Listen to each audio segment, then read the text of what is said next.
My dear students, myself Rashmi Sengupta from Government DBPG Girls College Raipur. आज हम लोग MSc mathematics 4th semester इसका unit 3 इसमें partial differentiation perturbation singular perturbation theory इसके बारे में हम अध्ययन करेंगे। Now what do you mean by perturbation theory? इसका हिंदी शाब्दिक अर्थ में बात की जाए तो परटर्वेशन का मतलब होता है विचलित होना, अशांत होना, है ना। शाब्दिक अर्थ की बात करें पर एक सरल उदाहरण से भी इसे समझा जा सकता है। यदि एक फ्लूइड द्रव्य जिसको आप कह सकते हैं, मान लो वो पानी है, इट में भी केरोसिन ऑल्सो, वो प्रवाहित हो रहा है, इसके मूल बिंदु में यदि हम कोई अन्य द्रव्य इंजेक्ट करते हैं, मतलब दूसरे द्रव्य को इसमें सम्मिलित करते हैं, तो जो मूल पहले से जो द्रव्य बह रहा है उसका जो वेलोसिटी वेग है, उसका यदि पार्शियल डिफरेंशियल इक्वेशन के बारे में अध्ययन किया जाए तो एक सॉल्यूशन प्राप्त हो सकता है जिसको हम यू से दर्शा सकते हैं।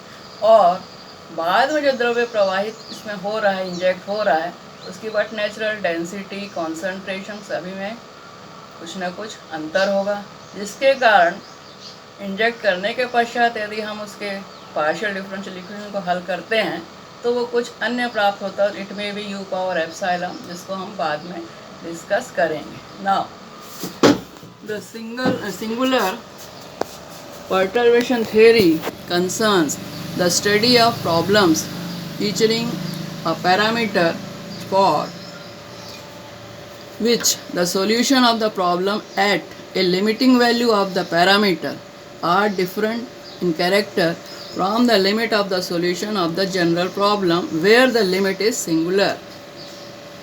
On the contrary, है ना, इसका विरोधाभास भी हो सकता है। ऑन द कॉन्ट्ररी, दूसरे शब्दों में, for regular perturbation problem the solution of the general problem converge to the solution of the limit problem as the parameter approaches the limit value.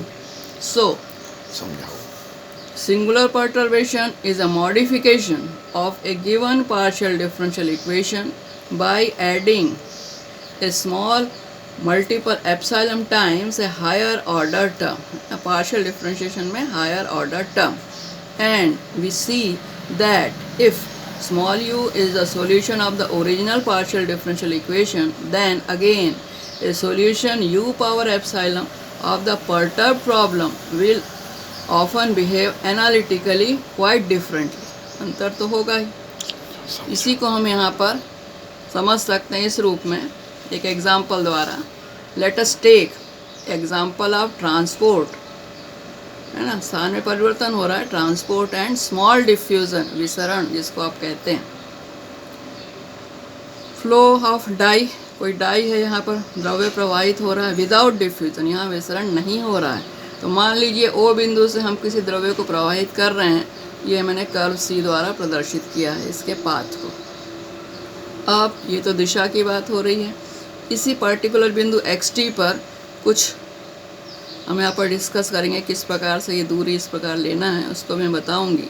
Now this is nothing but a flow of dye without diffusion. We study the effects of small diffusion upon the transport of dye within a moving fluid in 2D की बात करें तो R2।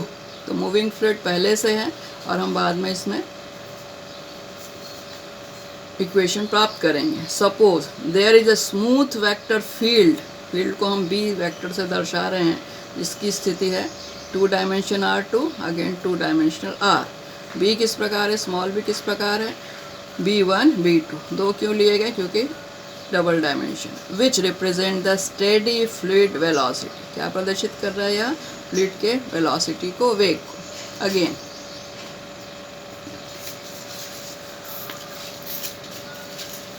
let us assume dye has been continuously injected at unit rate into the fluid at the origin O, जैसे हम बताया O बिंदु से हम इंजेक्ट कर रहे हैं। and let ux represent the density of dye at the point x, जो x बिंदु मैंने ग्राफ में दर्शाया था, x के माइनस स्थिति क्या है, x1 और x2, this is the point x point, ठीक है। Again then the divergence divergence आप पढ़ते आ रहे हो। u और इसका प्रोडक्ट किससे, b वेक्टर से ले रहे हैं, इसको हम रिप्रेजेंट कर रहे हैं डायरेक्ट डेल्टा ज़ीरो से। In again R2 equation 1 where delta zero what it is, the direct measure on R2 giving unit mass to the point O। क्या दर्शा रहा है, यूनिट मास, इकाई द्रव्यमान O बिंदु पर। अगेन डाइवर्जेंस UB को यदि आप हल करते तो क्या स्थिति बनती है, B इंटू डाइवर्जेंस जानते हैं डिफ्रेंशिएशन होता है तो DU plus divergence of B और बचेगा ये पहले वाला U। राइट हैंड साइड क्या था, डेल्टा ज़ीरो लिख दिया। इक्वेशन 1 किस प्रकार है, it is the partial differential equation is unperturbed. अभी क्या स्थिति बात कर रहे हैं आप, अनपर्टर्ब्ड की। Now let us consider the character ordinary differential equation, characteristic ordinary differential equation x dot time t equal to b of x and the time t। Time positive it is always greater than और equal to zero, और initial condition भी ले रहे हैं कि time यदि zero है तो मान कितना प्राप्त हो रहा है, ज़ीरो। इक्वेशन 2 फ्रेंड्स, इसको थोड़ा ध्यान रखेंगे ये वाले पॉइंट को कि हमने x डॉट टी का मान किस प्रकार लिया है, b, क्योंकि इसकी उपयोगिता आगे हमें पता चलेगी। फॉर ए पॉइंट x जो मैंने बताया belongs to R2 near the curve C। x कहाँ पर है, कर्व C पर ही है। वी टेक लेके चल रहे हैं x equal to x t plus y times nu of x t. ये मैंने यहाँ बताया था आपको, ये देखिए ये जो डिस्टेंस है ये यहाँ y है और ये बिंदु क्या स्थिति बन रही है, x equal to x t plus y times nu of x t. Again equation 3 where nu equal to nu1 nu2 is the upward pointing unit normal, ये अभिलंब है unit normal to the curve C और y belongs to R and t is the time required for the solution of the ordinary differential equation 2 to reach the point xt along C close to x. Let us take a new coordinate system t comma y near the curve C so that x क्या स्थिति बन रही है, क्योंकि y coordinate है तो x1 yt और x2 yt। Using the equation 2 and 3, ये वाले 2 एंड 3 हम एक जैकोबियन जो पढ़ते आ रहे हैं कैलकुलस में उसका उपयोग करेंगे। जैकोबियन x1 और x2 किसके सापेक्ष है, ये t और y के सापेक्ष इक्वल टू। डिटर्मिनेंट सभी जानते हैं, यदि x1 फिक्स है एक बार t और y first row, x2 fix है तो t of y second row. अब यहाँ पर आने के पश्चात हम इक्वेशन 2 और 3 पर आते हैं। This is the equation 2 and this is the equation 3। जैसे ही मैंने कहा कि x1 का अवकलन किसके सापेक्ष करना है, आपको t के सापेक्ष करना है। यहाँ पर ये x1 का अवकलन t के सापेक्ष तो x डॉट हो जाएगा। x डॉट की वैल्यू क्या मिल रही है यहाँ पर, b1 है, पहला वाला b1 प्लस फिर से एक बार फिर इज इक्वेशन 2, ये इट इज़ b1 हो गया, यहाँ पर x डॉट मिल रहा है तो b हो गया, it is equal to y और फिर से एक बार न्यू ऑफ है तो उसका भी डेरिवेटिव हो जाएगा, दर्शाइए न्यू 1 y। और फिर से एक बार यहाँ की बात x2 के, लेकिन अवकलन y के सापेक्ष कर रहे हैं। जब यहाँ पर x का अवकलन y के सापेक्ष तो यहाँ तो y है ही नहीं, पर यहाँ y है, इसलिए न्यू का क्या हो जाएगा, डॉट। तो न्यू डॉट, कि 1 है तो हम 1 लिखेंगे एंड द सिमिलर केस में सेकेंड रो में ये स्थिति। Again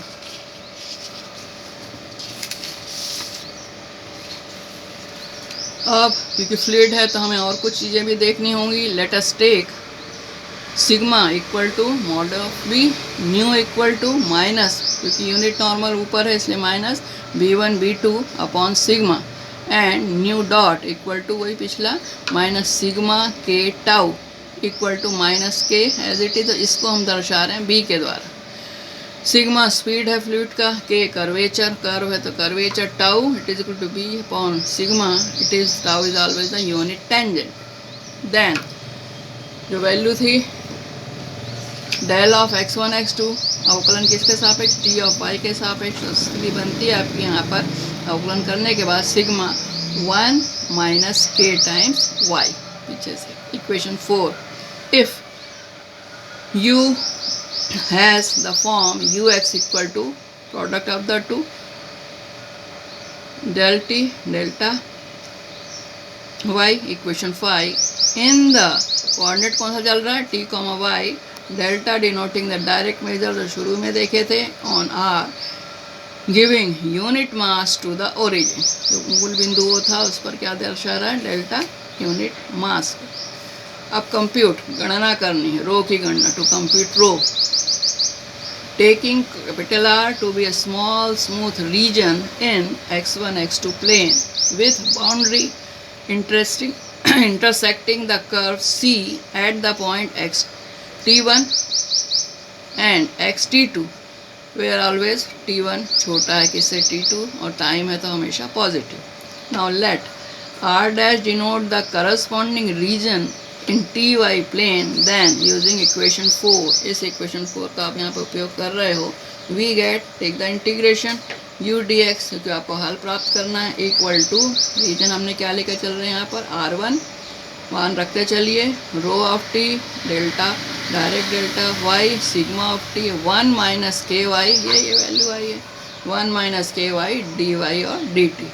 it is again equal to integration, time कौन सा था t1 और t2 वही रख दिया, t1 और t2, it is equal to rho of t sigma of t and d t, where फिर से integration u dx represent the total amount of dye within the region capital R between the time t1 and t2।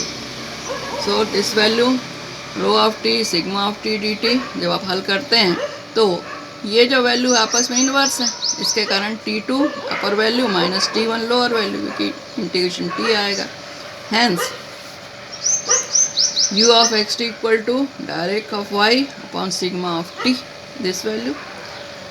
Equation 6 is a solution of 1 for sigma t it is equal to mod of b vector field x t, time is always positive और equal to 0, that is small u represent the density along the curve C of the die whose concentration varies, विचलित होता है inversely with speed of fluid, वेग का inverse है, व्युत्क्रम है।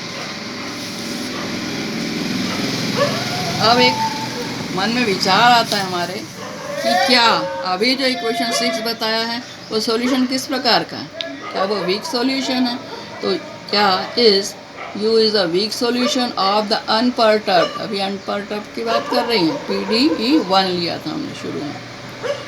Late nu belongs to curve C से, curve दूरी तक जाएगा, अनंत दूरी तक जा रहा है, इनफाइनाइट, तो यहाँ पर R लिख दिया।